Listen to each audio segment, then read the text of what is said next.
Hello student. So today's topic is spanning tree. So what is a spanning tree? So a spanning tree is a subgraph of an undirected connected graph which includes all the vertices of the graph with a minimum possible number of edges. Remember all the vertices. So if a vertex is missed, then it is not a spanning tree. So suppose we have this original graph is there. So by considering all the vertices, so in this graph four vertices are there, A, B, C, D. Okay, so there is a conditions, if number of nodes are n, then total number of edges in spanning tree is n minus 1. So by using three edges, because we have the four vertices, four nodes are there. So how many possible spanning tree we can make? So some of the possible spanning tree are this one. Look here. Suppose this one. So by considering these three edges, because there is a condition, no close path in spanning tree. Okay. Another is this one. Next is this one and this one. So there are number of spanning tree we can create by graph. So now the minimum spanning tree. So each spanning tree have its own cost. How to calculate the cost? So sum of the total weights of the edges considered in spanning tree. So if we have the any number of spanning tree, so out of these spanning tree, a spanning tree having minimum cost is known as minimum spanning tree.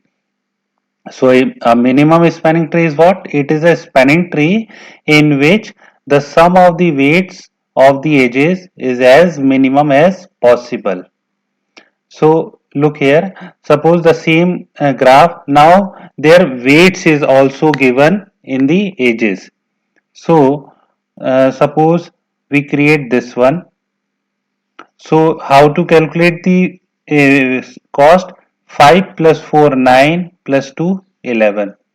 Next is this one with cost 8, with cost 10 and with cost 7. So out of these four spanning, all are the spanning tree.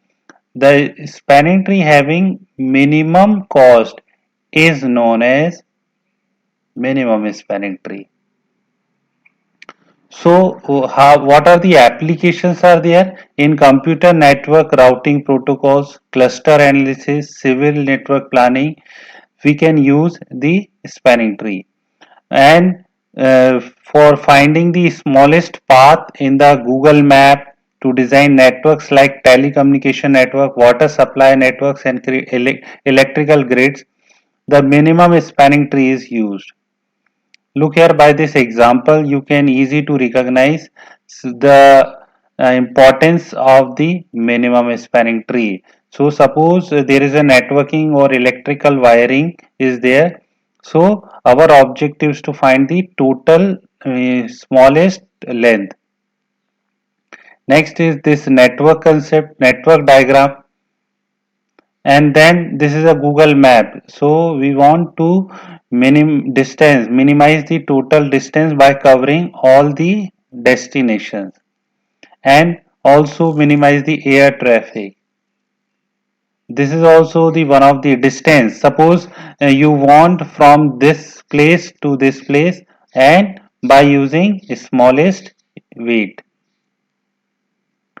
This is also connect the cities using minimum length cable. So the algorithm for minimum spanning tree is Kruskal's algorithms or Prim's algorithm. So in next video we will discuss all these algorithms for minimum spanning tree problems. Okay, thank you.